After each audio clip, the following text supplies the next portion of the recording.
The Peter Schiff Show. Well, the Dow Jones finished the day down 125 points. And if you hadn't been paying attention, you might figure it was not a big deal. It wasn't that much of a decline, but you would be wrong because the Dow finished better than 400 points off its lows. I think the Dow was down about 540 points early this morning. The NASDAQ was down better than 200 points. It cut its losses to just 31 by the close. All of the major indexes had recoveries on the day, but still closed in the red. The transports were down just under 200 points, about 1.9%, but they were down quite a bit more earlier in the day. In fact, I think the transports were down about 13.5% now from their highs, making this an official correction. You know, the Russell 2000 is actually down about 14% from its highs, so it's now officially in a correction. It finished down just 0.84%. But, you know, to me, this looked like a classic reversal Tuesday type rally. One of the reversal Tuesdays where you gap way down and then just rally throughout the day. The rally did not produce a positive close, so it was not a technically significant rally. In fact, I think the downtrend is intact. To me, it looked like a lot of short covering was going on, especially if you look at some of the stocks that rallied. The home builders all had pretty big rallies today, all made new 52-week lows this morning. Most of them were up 3 to 4%. The biggest gainer on the day, Pulte Homes, was up 7.28% after making a new 52-week low. I don't think there's a lot of new longs dying to get into this market. To me, you got some short covering. People that were short these names took advantage of the big gap down to cover some shorts, and then we had rallies. But if you look at the financials, for example, all those stocks continue to go down, closing in the red, rallied off the lows, but no substantial rallies. We had some notable movers on earnings in the Dow. 3M bet worse than expected earnings, down 4.38%, way off the lows for the day. I think it was down at least twice that much in the morning. Caterpillar, though, an even bigger loss, down 7.5%, much closer to its lows. Again, disappointing earnings. I thought this was supposed to be a booming economy. If the economy was booming, why are these companies not able to produce earnings that are consistent with a booming economy? Now, McDonald's, that actually bucked the trend. They had better than expected earnings, up 6% on the day, 6.3%. I guess maybe in this booming economy, people are having such a hard time making ends meet that about the only restaurant they can afford to eat at is McDonald's. Speaking about eating, one of the stocks that was down quite a bit today that's not a U.S. stock was Bayer, which owns Monsanto. And I've talked about this company in the past because it is a stock that we actually own, and it was down 9.5% today. The California judge who had initially indicated about a couple of weeks ago that she was likely to throw out the jury verdict based on the fact that there was no basis from which the jury should have found Monsanto liable for the cancer that the plaintiff was suffering from, and also the reckless way with which the plaintiffs spoke to the jury and said things to the jury that were very prejudicial, that the judge had warned against, yet the lawyer said them anyway. So it seemed that they were maybe going to throw out the whole verdict and order another trial, but instead, all the judge did is reduce the punitive damages from a ridiculous amount of a couple hundred million to a somewhat less ridiculous amount. I forget the exact amount, 30 or 40 million. But she decided to let the verdict stand, and her final ruling was in sharp contradiction to what she originally said a couple of weeks ago. And it's almost like night and day. And of course, Bayer is very surprised and disappointed in the ruling, and they are going to appeal. Now, as far as I'm concerned, this verdict really amounts to nothing more than theft by jury. There was absolutely no evidence that was put forward that proved that Monsanto's product caused the cancer that this groundskeeper ended up getting. No evidence whatsoever. In fact, all of the studies and all of the research that has been done over the years, and there's been extensive research, it all pretty much comes down and says that it doesn't cause cancer. Right? So there is no scientific link, there is no proof. But of course, you can always find experts, right? They go and they find one expert out there. Maybe they interview hundreds of experts to find the one guy that's willing to testify that he thinks it was the ingredient in this Roundup that is the reason this guy developed non-Hodgkin's lymphoma, and he tells the jury. But if you look at his rationale, basically what this expert said is that he ruled out all the other possible causes, and therefore the only thing left was the ingredient in Roundup, and therefore that's why he has cancer, which is complete nonsense. First of all, how does he rule out everything else? I mean, apparently what he said is that there were studies that showed that other things didn't cause non-Hodgkin's lymphoma. Like it wasn't caused by smoking or drinking or the sunshine or whatever it was. So he ruled out all those causes, and the only thing that was left, conveniently, was the Roundup, right? Although there are plenty of studies that also show that that doesn't cause cancer either. But of course, he ignores that because they found a guy who was willing to blame it on Roundup. Maybe he's an environmentalist, or, if you pay these experts enough money, you can get them to say anything. But the bottom line is that there is no evidence whatsoever that linked this product to that cancer, yet the jury decided to award a couple of $100 million to somebody that they felt sorry for because he had developed cancer. When I first heard about this story too, and the guy was a groundskeeper and he's using this herbicide, I figured he's been using it for 20 years or something. But apparently he just started using it 2 years before he got the cancer. I mean, you would think that if it did cause cancer, it wouldn't do it that quickly. I mean, if it was causing cancer that quickly, you figure people would be getting cancer all the time, a couple years after using this product. I mean, this whole thing is nonsense. In fact, I hear the commercials now every day by these ambulance chasing lawyers, and the commercials say, "Do you have non-Hodgkin's lymphoma?" Or, "Have you ever come in contact with Roundup? And did you happen to develop non-Hodgkin's lymphoma? If you did, call us because you're going to get a bunch of money." Right? Even though there is no proof that it is the Roundup that caused the cancer, it doesn't matter. Right? And hopefully this is going to be reversed on appeal, because these type of rulings are terrible for the U.S. economy, because what they do is they substantially increase the legal risk of doing business in America.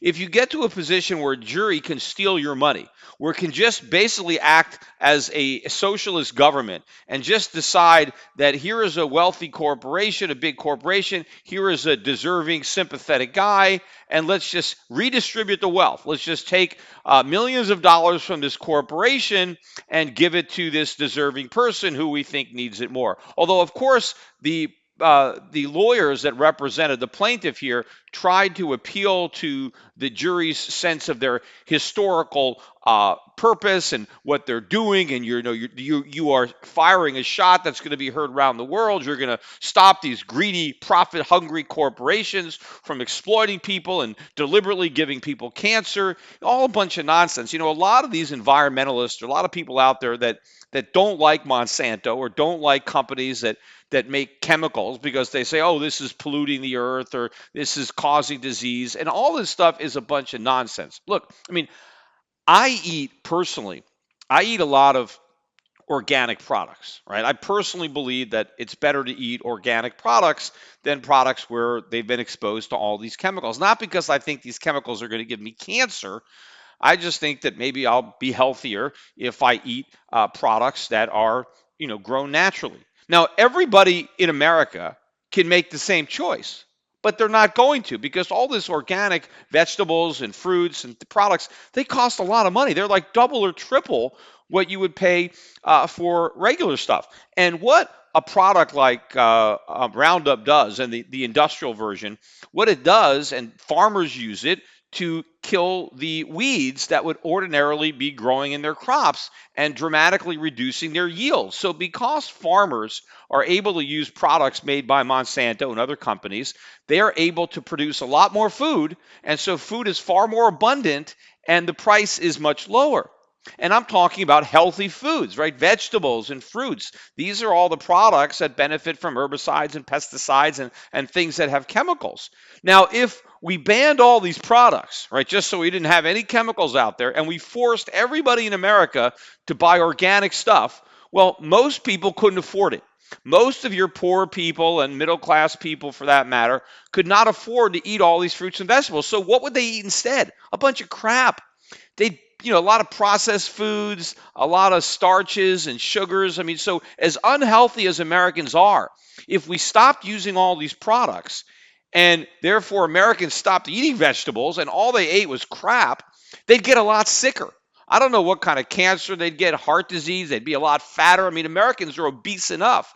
Imagine taking away the vegetables. So, for all these environmentalists that want to act as if these companies are causing cancer, they are not doing that. In fact, because they are helping to make food more abundant and less expensive, more people eat a healthier diet. Now, would the diet be even healthier if they simply ate organic? Yes, but you got to live in the real world. They can't afford it.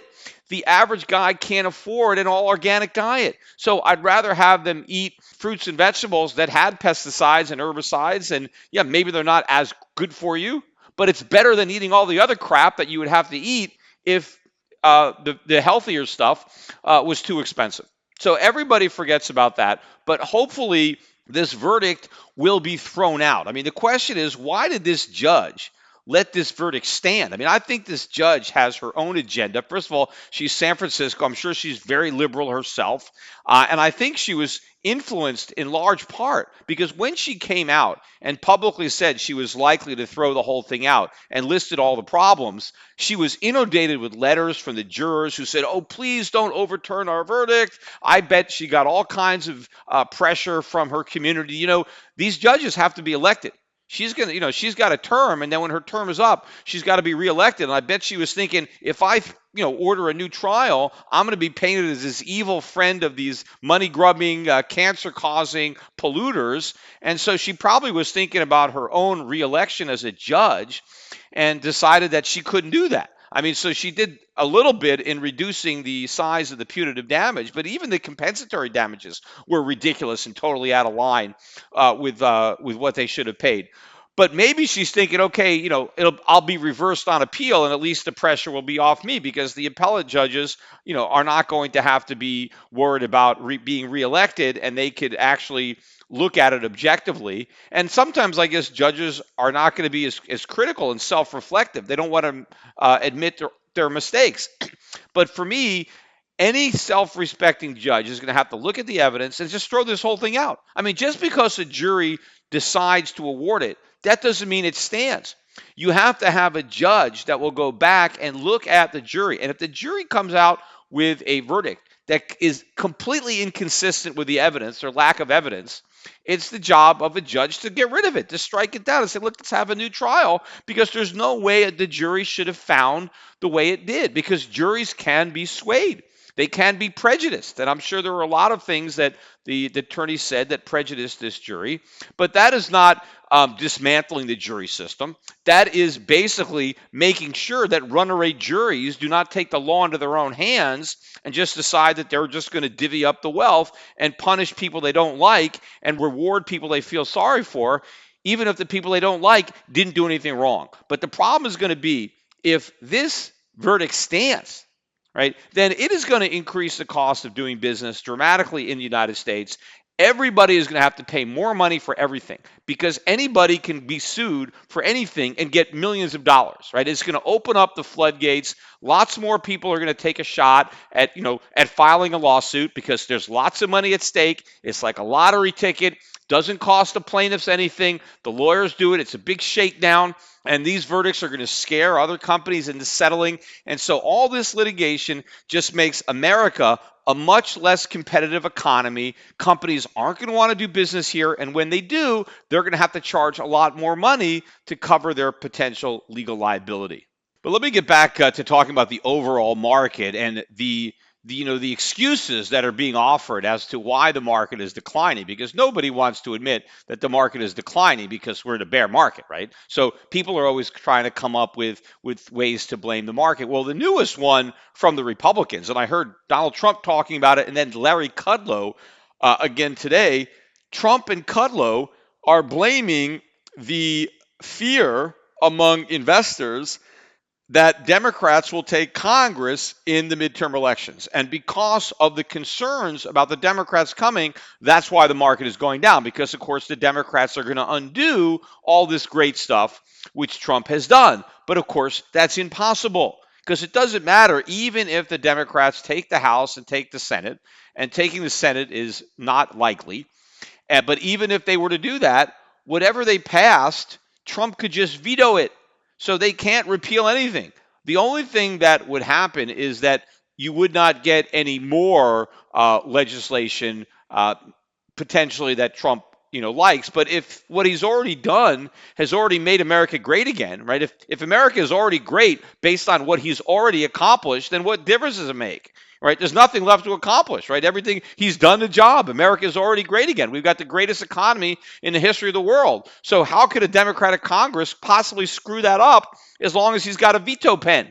This is all a bunch of nonsense. In fact, if anything, the blue wave that was forming and that I've been talking about potentially is not going to be as big as I thought. I think this Brett Kavanaugh stuff actually backfired on the Democrats, and I think it's actually caused some excitement now more among Republicans, or maybe some of the never Trumpers who are now coming along because of this controversy. So I don't think the Democrats are going to pick up as many seats as I thought. I still think they're going to get the House, but I think the probability of them getting the Senate is far less. Not that I even thought they would. And it's possible that the majority they pick up in the House will be slim, or maybe there is a shot that they won't get the House. A month ago I would have said no, not a chance. The Republicans are losing the House for sure. But meantime, even though the Republicans' numbers at the polls have improved, now they're blaming the decline in the stock market on worries that the Democrats are going to do better in the midterm elections. This is just scapegoating, just like Trump did with the Federal Reserve, blaming the Federal Reserve for the market sell down. Now, yeah, I mean, the Federal Reserve is to blame, but the Federal Reserve is also to blame for the rally. That's why the market went up, because the Fed cut interest rates. And now the market's going down because they're raising them back up again. Trump likes to take credit for the market going up, but he wants to blame everybody else when the market goes down. I mean, do I believe that part of this bubble was caused by Trump's election? Yes, I think the bubble would have popped sooner, but for the election of Donald Trump. But because Donald Trump became president, the bubble just got bigger. It's like the bus was headed off the cliff. And Donald Trump mentions that he said, hey, we were headed for a crash when Obama was president, and if Hillary had won, we would have had it. And I agree with him, right? So basically, Obama is driving the bus towards a cliff. Well, Trump is still driving the bus towards the same cliff. Maybe he just, is taking a longer path. But he didn't step on the brake even. Maybe he's just, taking a longer route and maybe even stepping on the gas. But we're still going to end up going over the same cliff because nothing has changed. In fact, if you listen to the speech, and I listened to his talk yesterday in Texas, it was a rally for Ted Cruz, who's, up for re-election, and now he's Donald Trump's best friend. Remember, this was Lion Ted. Right? Ted Cruz and Donald Trump had a horrible relationship. Cruz would not endorse Trump. Remember, there was a big deal about, even having him at the convention. So he was one of the last holdouts of the never Trumpers. And now all of a sudden, he loves Trump. And now Trump is saying that he's not Lion Ted anymore. He's Beautiful Ted. Well, why is he beautiful now? And why was he Lion Ted a couple of years ago? Well, he's beautiful because he likes Donald Trump. He was lying when he didn't like Donald Trump, which again is more proof that this whole thing is a show, right? It's all part of the marketing spin. When Ted Cruz was anti-Trump, Trump said he was a liar. And now that he's pro-Trump, he's no longer a liar, which means either he was lying then, right? Or he's lying now, right? Either he was, but Trump always has it both ways, right? He's just going to spin whatever information is out there. But, I'm not letting Ted Cruz off the hook, because if Ted Cruz was opposed to Donald Trump as a candidate, why does he love him now? He's the same guy, right? And so it's all politics. I mean, when Cruz was anti-Trump, it was because he thought Trump couldn't win. And so he had the guts to stand up for somebody they thought had no chance of winning. But now that Trump is so popular within the Republican Party, he can't oppose him anymore. So it has nothing to do with principles. It had to do with politics. He was opposed him for political reasons, and now he loves him for political reasons, because nobody has the guts to stand up for Trump and to say that anything Trump is doing is wrong. And that is going to be the biggest problem for the Republicans when everything implodes and everybody has gone along for the ride. Nobody is going to be able to have clean hands in the Republican Party to say, hey, it's not my fault, don't blame me. Everybody is going to be blamed when this whole thing falls apart. And if you listen to that speech and how Trump was talking, the new Republican Party, defined by Donald Trump, one, we know it's about protectionism. So Republicans are for high tariffs, right, in order to protect big labor, right? It's not about protecting the profits of U.S. companies. It's about protecting the wages of unionized workers, right? It's all about keep getting higher paying jobs. So now the Republicans are about the labor movement, protecting labor unions and big labor, right? That's now part of the Republican Party, right? We want to tax consumers so that we can pay higher wages to unionized workers, right? So that's a big part of the Republican Party. Also, the Republican Party is about preserving and protecting Medicare and Medicaid and Social Security and all the entitlements. So this was the party that opposed these programs, right? When Franklin Roosevelt first proposed Social Security, the Republicans were opposed to it. When Lyndon Johnson came in with Medicare, the Republicans were opposed to it for good reason. These are both unconstitutional programs. Nothing in the Constitution authorizes the government to do any of this. And it's all horrible economics. It's basically the government stealing money from some people and giving it to other people, but in the process destroying the incentives to save, screwing up healthcare, screwing up retirement. I mean, these programs are disasters. The unfunded liabilities have bankrupted the country. But now, instead of trying to lead the charge to at least try to reform, I mean, nobody wants to get rid of the programs anymore. I mean, Republicans sometimes have a little backbone when it comes to a brand new program that never existed, right? They can oppose a new entitlement program before it exists. But once it's on the books, they'll never vote to get rid of it because they never want to take something away from what people already have. So they might vote, not to give you a free lunch, but if you're already eating for free, they're not going to take the food away. And so that's why none of these programs ever go away. They're there forever, and the Republicans will oppose them, when they're passed and when they're in the minority. But if they ever get power and they have the opportunity to get rid of them, they won't do it, right? Which is what just happened with Obamacare. So Trump is now bragging about how the Republican Party is there to protect Social Security from the Democrats who supposedly want to cut it. Can you imagine? The Republicans are saying, we want to make sure the Democrats don't cut your Social Security. I mean, talk about, a flip-flop. And of course, the Democrats would never touch Social Security, right? That's the last thing they do.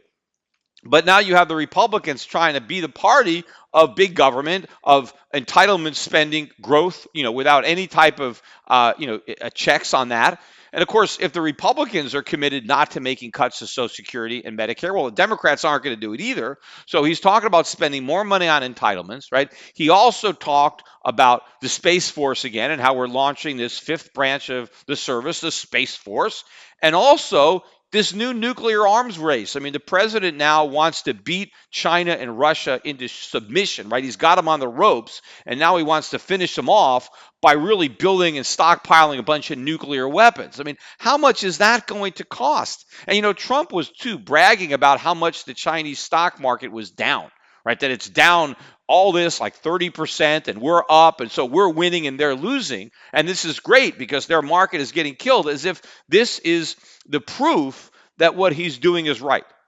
Well, the conventional wisdom on this is completely wrong. I mean, the Chinese are going to come out ahead in this so-called trade war because the Chinese have been losing by having been dumb enough to supply Americans with all kinds of stuff that we couldn't afford.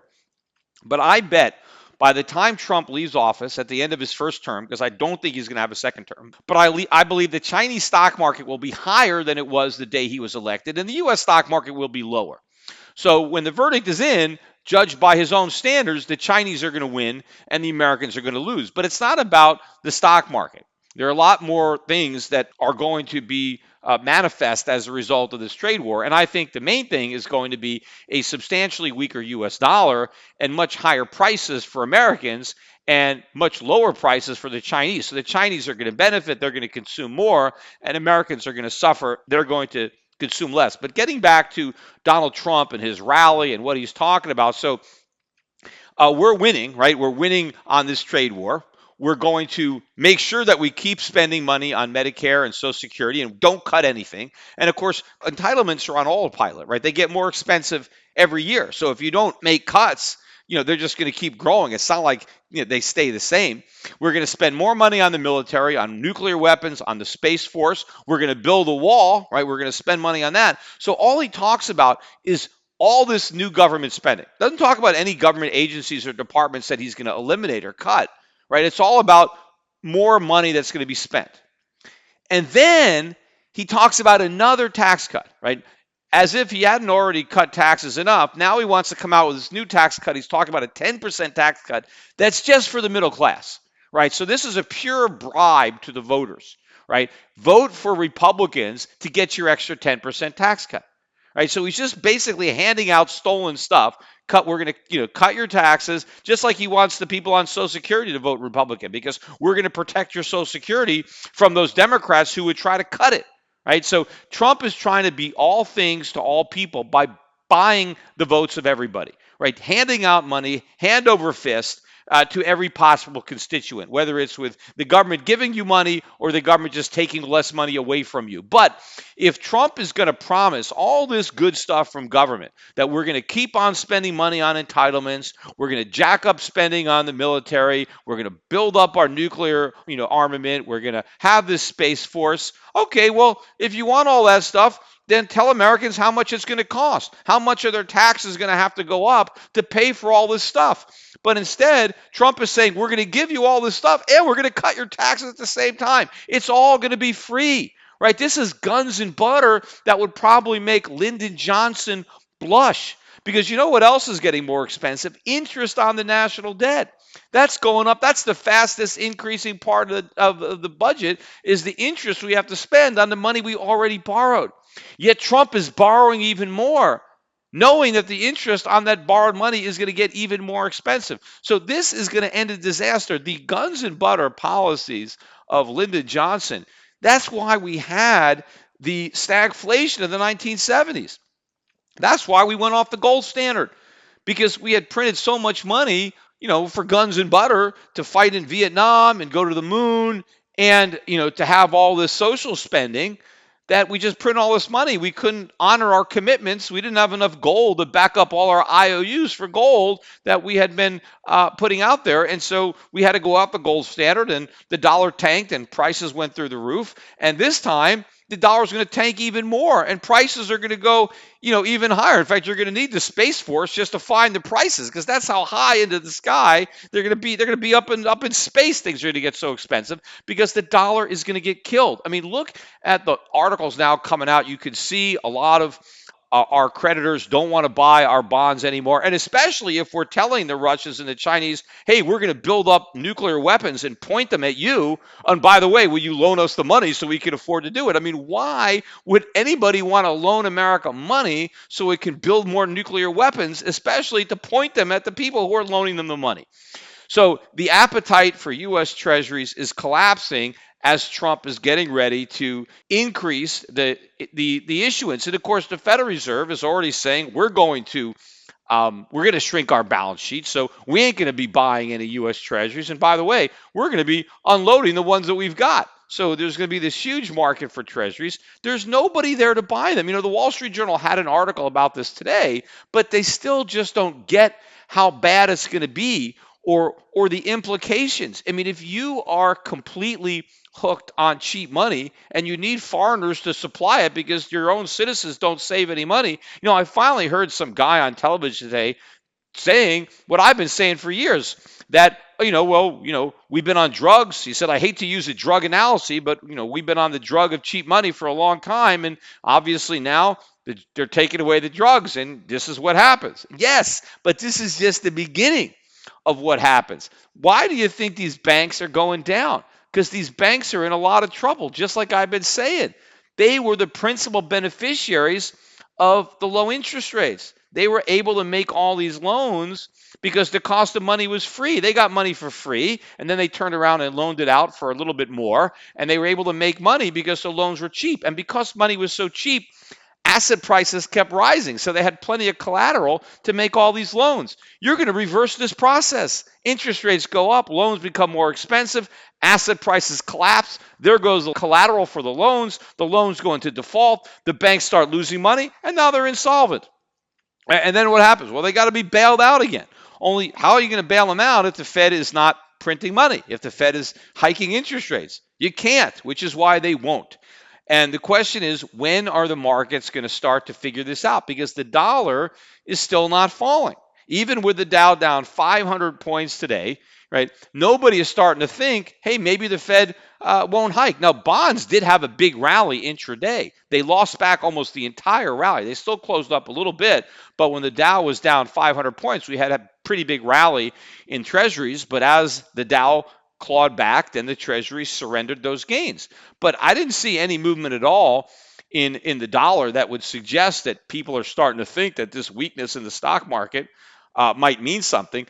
Gold was up today. I mean, at one point it was up about $15 early in the morning, but it closed up about $8.50, $9, back above 1230. So still a decent day. And the interesting thing about gold today was that as the U.S. market rallied back, gold didn't go negative. I mean, gold held on to most of its gains. But at some point, people are going to have to figure this out. But right now, people are still completely complacent. Right? They're not worried that this is a bear market.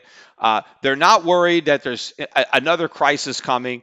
They're completely complacent with respect to higher interest rates. Maybe they're a little bit nervous that, okay, maybe this is going to be a hiccup, but nobody is worried about anything similar to 2008. And in that way, they're right. It's not going to be similar to 2008. It's going to be a whole hell of a lot worse. I mean, 2008 was going to be a walk in the park compared to what we got coming. Because when we have inflation, when we have a falling dollar and soaring gold prices that ties the Fed's hands, and if the Fed tries to untie its hands anyway and ignore the tanking dollar and rising inflation and tries to bail everybody out, then it's a collapse. But, I had somebody that emailed me that thought that, that I was, taking too big a risk with my strategy, because he said, hey, what if the Fed does the right thing? And, I doubt that they will. I mean, I don't want to base my investments on the Fed doing the right thing, because that's something that they really have never done since Paul Volcker. And so I don't want to bet that they're going to go back to that. I want to bet that the Fed keeps doing what they've been doing. I think that's a safer bet. But if the Fed does the right thing, that does not hurt my investment strategy. Not at all. I mean, if the Fed does the right thing, right, and they keep raising interest rates, and even though we're in recession, right, and they allow the financial crisis to happen, banks are going to fail. Depositors are going to lose money, not just the creditors and the stockholders, depositors, because the government doesn't have money in the FDIC to bail out the depositors. So if the Fed is going to keep tightening and not monetize debt, then they have to allow banks to fail, and they have to allow depositors to lose money. Also, pension funds will fail. The government guarantees won't be good there. Mortgages will fail. The government guarantees won't be good there. And I think the government will be forced to default on its treasury bonds. Now, some people think, well, isn't that going to be good for the dollar, because that will reduce the supply of dollars? I don't think so, because I think it will reduce the demand for dollars even more. Look, if the U.S. government starts defaulting on its bonds, do you think people are going to say, oh, let me just buy dollars? This is a great thing, because there's going to be fewer dollars now because all these bonds just got destroyed? Not on your life. I mean, once you destroy that mystique, once America is no longer this bastion of safety and the risk-free place, when we start defaulting on our debts, nobody is going to want dollars. And of course, are we going to default on the Social Security commitments too and all those other commitments? But if we do, and this whole economy is imploding, I mean, there's no way that people are going to say, "Yeah, I got to get my money into the United States." I mean, everybody's already got so many dollars. I mean, it's people are going to be selling whatever they have left. So even if the Fed does the right thing, the dollar is going to go down, right? It's just that if they do the wrong thing, it's going to go down a lot more. Right. And I think they're going to do the wrong thing up until the point where they may eventually do the right thing. But I don't think they're going to do the right thing until doing the wrong thing is so politically costly that they can't do it anymore. They will kick the can down the road as long as they can. And once it gets to the point where they know they're not going to get reelected no matter what they do, when the economy is so screwed up, right? When there's riots in the streets and protests, and and they know they're not going to get reelected. There's no chance, no matter what they do, somebody is going to beat them. Then maybe they'll finally do the right thing. But between now and then, they will always do what is in their own political self-interest, right? Which is why everybody, right, is kissing Trump's ass right now because they think it's in their political self-interest to do it. And there were people who were critical of Trump when they thought it was in their political self-interest to do that. When they thought he was going to go down in flames, they wanted to be the guy that stood up for him, right? And when he didn't go down in flames, when he became, the most popular Republican around, then everybody had to jump on that bandwagon. And this is going to be, what is going to take the entire party down because everybody is going to get the blame. And the solution is going to be complete socialism. One place where they're already having to make some of these hard choices now is in Italy, right? Italy, you might have heard, they want to spend more. They want to cut taxes and increase government spending. They kind of want to do what Trump is talking about, right? They want to stimulate the economy and buy votes by sending out more checks and cutting taxes. And the European Union is saying, no, you can't do that. You have limits to your debt because, after all, if you are in the Eurozone and you are in the euro currency and you're issuing bonds denominated in euros and you're running these big debts, and then you're basically passing on the cost to all the other countries, right? You have this big moral hazard problem in the Eurozone. And so they have to make sure that there's some authority to limit the amount of debt. Otherwise, it'll be everybody will just have more and more debt because they'll be trying to push the consequences onto the other European Union nations. So they have to have some kind of limitation on that. And of course, now you have this, this battle between the Italian politicians who want to buy votes and the European Union that doesn't want to let them do it. And ultimately, to the extent that the EU is able to force Italian politicians to be honest with the voters and say, look, we can't give you tax cuts and more spending, that, we're going to have to, something's going to have to give, then that's going to be a positive for Italy, and it's going to be a positive for the European Union. But the European Union could give the Italian politicians some cover. Like, oh, we didn't want to do it, but we were forced to do this by these bad guys in Brussels, right? But in America, we don't have that, right? There's nobody to force America to act responsibly. Although eventually they will, when the world stops buying our bonds and everybody starts dumping dollars, but by then it's too late. But what's happening now in the EU is what would be happening in America if we had any fiscal discipline, but we don't. The Italians don't have it either on their own, but now they're getting some discipline from the EU, and hopefully the EU sticks to its guns and does force the Italians to reform and to put a cap on spending or the tax cuts. But to me, this again, it reminds me of the insurance and the pre-existing conditions, because Trump was talking about that again at yesterday's rally. He was bragging about the fact that we will make sure that people with pre-existing conditions are not discriminated against, right? So now this is the Republican Party, and this basically guarantees, the Republican Party has guaranteed socialized medicine. Because once you have done that, once you have told Americans that they can get health insurance no matter how sick they are, and they can buy it at the same price as healthy people, then you're done. The whole system is going to fall apart, right? But nobody has the guts anymore. None of these Republican candidates that are running, whether it's they're running for Senate or they're running for governor, no one has the guts to say that, they want to allow insurance companies to charge sick people more than healthy people, right? That is now the new entitlement, that if you're sick, you're entitled to buy insurance at the same rate as somebody who's healthy. But the minute you've done that, then no healthy people are going to be dumb enough to buy insurance. Look, the one thing that Obama sort of got right with Obamacare was the penalty. There was a penalty for not buying insurance because Obama recognized if we are going to prevent insurance companies from charging sick people more, then we have to require all the healthy people to buy insurance. Otherwise, they won't do it. The problem was the penalty was too low. You see, the free market imposes a penalty. If you are healthy and don't buy insurance, right, the penalty is if you get sick, it's going to cost a lot more money. And in fact, you may not even be able to buy the policy. So because healthy people are worried that they might get sick, and if they do get sick, they know they might not be able to get coverage. That's why the healthy people buy insurance. That's the only reason.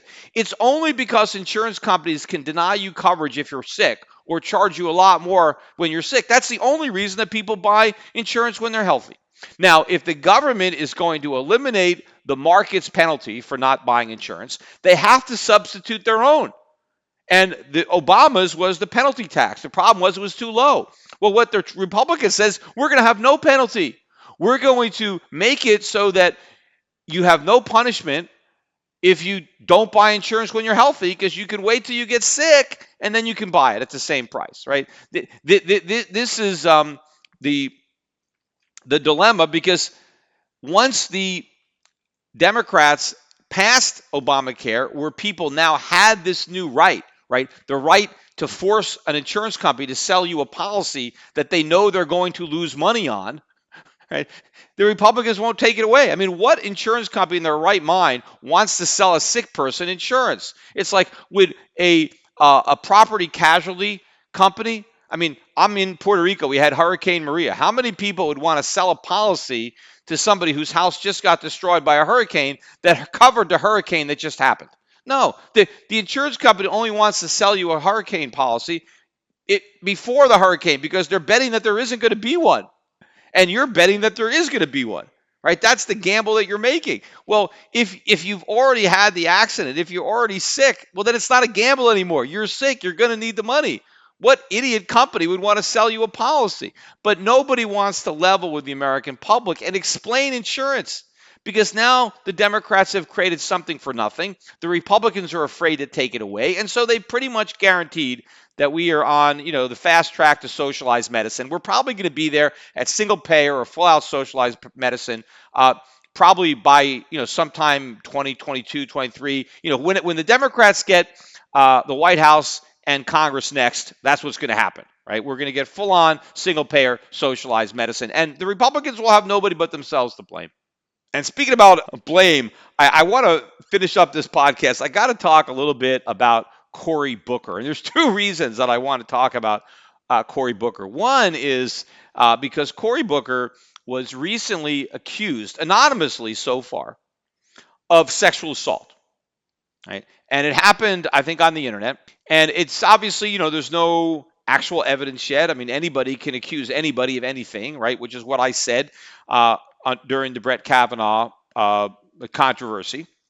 But Cory Booker, a.k.a. Spartacus, was one of those holier-than-thou people that was basically saying that, hey, Kavanaugh, you ought to step down, you ought to resign from the process. It doesn't matter whether you did it or not, you've been accused. And the mere fact that you've been accused, well, that's, that means that you should step down, because, you're probably guilty. But even if you're not, it's just the appearance that's important. And just in deference to all of the people who are survivors of sexual assault, you ought to, out of respect, you ought to just step down, right? Don't even deny what you did, because you don't want to, you don't want to cause even more pain from this woman who's suffering from sexual assault, sexual abuse. So even if it wasn't you who did it, just, don't call her a liar, don't say anything, just step down, right? He was one of the people that was very, very harsh and holier than thou. And now it turns out that, well, he's got an allegation. Now, of course, I am consistent, right? I would give Cory Booker the benefit of the doubt that he didn't do what has been alleged, right?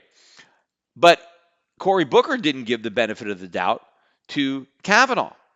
So this is the pure definition of hypocrisy. Right now, Cory Booker hasn't said a word. Right? Now, he's not denying anything. He's just keeping quiet.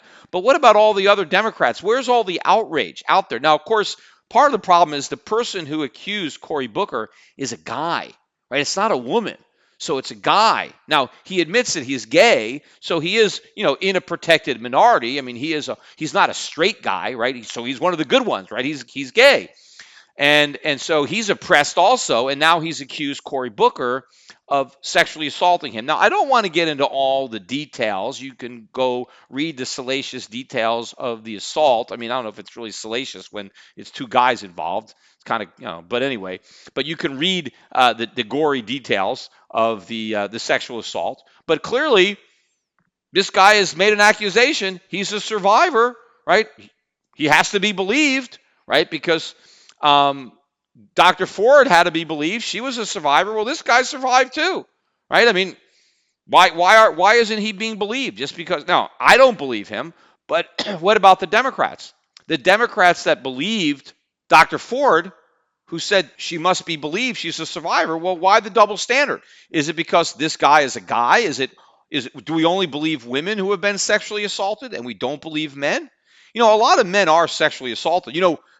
A statistic that not a lot of people know. America is the only country in the world where more men are raped every year than women. I'm serious. And the reason is, because you think I'm probably making this up, the men are not raped by women. They're raped by other men. And they're raped in prison, right? We have more people in prison by far than any other country. And one of the things that happens in prison is rape. So there are a lot of guys getting raped. Right? We got more men getting raped every year than women. Now, of course, Cory Booker hasn't been accused of rape, just like Brett Kavanaugh wasn't accused of rape, but it is a sexual assault. And this is not something that Cory Booker did when he was in high school and drunk. This happened 4 years ago. I mean, so he was an adult. He was in politics. I'll forget if he was senator or running for senator, but I mean, 4 years ago? And apparently, this guy hasn't come forward yet, but he does have a lawyer, so he's all lawyered up. And the reason that he's saying that he came forward, and that the reason makes sense to me, because you might say, hey, why didn't he come forward 4 years ago? Well, 4 years ago, Cory Booker wasn't, acting holier than thou, calling out Brett Kavanaugh for his sexual assault. And this guy's probably thinking, my God, the guy look what he did to me. And what a hypocrite this guy is. And to me, that makes sense as a motivation for why he might come forward now, because he's so aggravated to see this guy who assaulted him taking this other guy to task, for a sexual assault when he's an assaulter himself. But apparently what I've read is there are witnesses, not witnesses to the assault, but apparently this guy, after it happened, told some of his friends about it. He didn't go to the police, he didn't go to the media, but he told some friends, which makes sense to me. I mean, if Cory Booker, a famous guy, does this to you, I mean, you're going to talk about it, right? I mean, you're going to, why would you keep this to yourself? But I can see why you wouldn't necessarily go to the police, right, with it, or go to the newspaper with it. But now, given all this Me Too movement, given Cory Booker's role, it makes sense that this guy could be pissed off enough at this hypocrite that he decided to come out. Now, of course, people think this is all the conservatives are behind this. Apparently, this guy claims that he was a Democrat and he was a big fan, a big admirer of Cory Booker until Booker sexually assaulted him. And now apparently he's got some issues, lingering problems as a result of surviving this assault. Now, look, for all I know, this whole thing is made up, right? Because it's easy to make stuff up. But you know what? This is as credible as Dr. Ford's allegation, and at least this is an allegation that makes sense. This is an allegation that Booker did this as an adult 4 years ago, not 35 years ago in high school. Yet nobody on the left is talking about this. You can barely hear any mention of this story anywhere. Now, the other reason is maybe it's because Cory Booker is a Democrat. So maybe you're only guilty until you're proven innocent if you are a conservative or a Republican and you're accused of doing something wrong. But if you're a Democrat and somebody accuses you, well, then, then I guess you still got some rights. But we'll see where this story goes. I mean, if this is real, then there's no reason for this guy not to come forward, take a polygraph test. I mean, what are we going to do? Are we going to have an FBI investigation? Are we going to haul Cory Booker out in front of the Senate? And, Cory Booker should just resign. I mean, if Cory Booker doesn't resign, right? And again, I don't think he should resign, but if he doesn't resign his Senate seat, then he owes Brett Kavanaugh an apology. because he's been accused of something and he's not resigning, right? And so if he is now been accused falsely, right? Because let's say Cory Booker didn't do this, right? And he has no recollection it didn't happen. Well, he's now been accused falsely. Well, now he can feel a little sympathy for somebody else who was accused falsely and say, you know what? I didn't do this, and somebody is saying they did it, and they're lying. So maybe this Dr. Ford was lying too, or maybe she wasn't lying, she's just delusional, but a innocent man was accused of doing something he didn't do. So I am going to apologize, which is what Cory Booker should do. Because if he's not going to resign, then he should apologize. But what he has done, he's done neither, but he's concocted this ridiculous plan, which I wanted to talk about, which is probably something that is, he's putting out there because he also wants to be a candidate for president. And this is basically bribery to poor people with kids, right?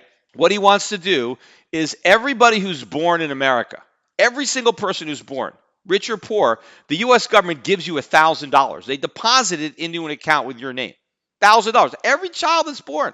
Right? Where's that money coming from? The government doesn't have any money, so they have to take it from somebody else. So they're going to steal money from somebody. So the minute you're born, right, you're going to be the recipient of stolen money. You're an accomplice after the fact to a crime, right? So he's going to steal money and put $1,000 in a special account.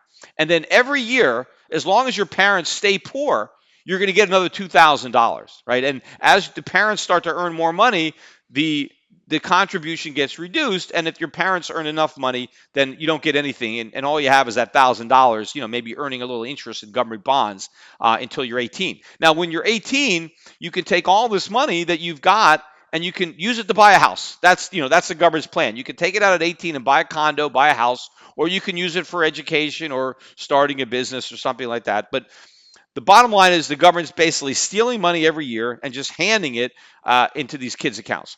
Now, this is outright, again, blackmail or bribery. Vote for me and I will hand you all this free money. I mean, imagine, if the kids could actually vote, because that is the next step, right? Because they're giving all this money to kids, but the kids can't vote. But it's the parents that think, aha, my kid's going to get this money, so that means I won't have to save as much money for his education because he's going to be able to tap into this pool of money the government stole from me. Right? That's how the government screwed everybody up with this gigantic Ponzi scheme that Donald Trump wants to protect, that we now call Social Security. A lot of people were convinced that they didn't have to save for their retirement because the government was doing it for them. Well, guess what? The government saved nothing. And so the government has to steal from the young people in order to give money to the older people who saved nothing when they were young rather, because they assumed the government was going to take care of them. Well, that was a bad assumption. The government squandered. They said that we need this forced savings, that Roosevelt was saying that a lot of the middle class or poor people are not going to save. So the government has to save for them. Well, you know what? The government didn't save a nickel. Every penny they collected in taxes, they've already spent. So there's no way the individuals could have possibly done a worse job. Because even if they saved something, if they saved 1 penny on the dollar, it would have been 1 penny more than the government saved. But meanwhile, not only are people now reaching retirement age impoverished because they were counting on the government, which now is disappointing them, but society lacked the benefit of those savings. If Americans had spent less and saved more because they didn't have any Social Security, we would have had more capital investment. We would have a more vibrant economy. We wouldn't have these huge trade deficits today. We wouldn't have this huge national debt, but for the fact that we relied on a government Ponzi scheme. So this is another situation to basically give people something for nothing. Let's just have all these kids, give all these poor kids money. Speaking about giving money to kids, the big constituency now is going to be the students, right? We got 1.5 trillion of student debt. Probably by 2021 or 2020, the election, we could have $2 trillion. We could be at $2 trillion in debt. And I remember I wrote a commentary about it. I talked about it on my radio show when President Obama initially decided to change the student loan program. See, he said he was going to keep the cost down by taking the profit out. Right, he was going to socialize the program. Instead of guaranteeing private loans, the government was just going to issue the loans directly, and they were going to get rid of the profit, and so the price was going to come down. Yeah, when does price ever come down? When you take away the profit. Profit's the only thing keeping prices down, because you have businessmen that try to make a profit, but they have to be in competition with other businessmen, and so they have to keep prices low. Otherwise, they won't have a profit because they won't have any sales. But whenever the government nationalizes something, The cost always goes up. And I warned at the time, I said that the rate at which students are going into debt is going to increase as a result of what Obama did. And we're going to have a bigger student debt problem. And that's exactly what's happened. College tuitions keep going up, and we have more and more debt than ever before. But the next big political giveaway is going to be forgiving the debt, right? You get a politician that promises to forgive student loans, you're going to get the vote of every single student. I mean, obviously, you're sitting there with 50,000, 100,000 in debt, and a politician says, vote for me, and I will forgive that debt. That's like, I'm going to get 100 grand if I vote for you. Hell yeah, I'm voting for you. Now, what politician is going to say, I'm opposed to that? Because there's no way you're going to lose all those votes. Now, obviously, what people don't get is the cost. Because if we're going to forgive all the debt, who pays for that? Right? A lot of times the voters don't realize how they're going to pay for it, because the politician who's promising that is not going to say, I'm going to raise taxes on the middle class to pay for it, or we're going to have massive inflation, and so you're going to have to pay more for everything you buy. No, what the liberals are going to say is, we're going to get it from the rich. Right? So I'm going to give all this money to the students, and we're going to take it from the rich. Well, you only lose the vote of the rich. Well, who cares? There's not that many rich people. And the middle class are like, well, that's fine, right? You're gonna take this money from rich people and give it to the students. Well, as long as I'm not touched, hey, that's fine with me. And a lot of people too, they have sons, they have daughters that have student debt, grandchildren. So everybody is going to be happy. This is why, when people ask me about, should I take out a student loan? I'm like, look, if you're going to go to college, don't be a fool and pay for it. Borrow the money. So at least, when the debt is forgiven, you'll have yours forgiven too. If you're dumb enough to pay cash for your college degree, then you're not going to get the bailout. I mean, I say the same thing, when people are buying houses, don't pay cash, just take out a big mortgage with a fixed rate. Because at least if you want to walk away, you stick the bank with the loss. It's not your loss, right? You don't want to put real equity into the house. It's going to go down in value. And of course, the only money that anyone's going to make owning a home, it's not going to be as a homeowner, it's going to be as a debtor when your mortgage is wiped out to inflation.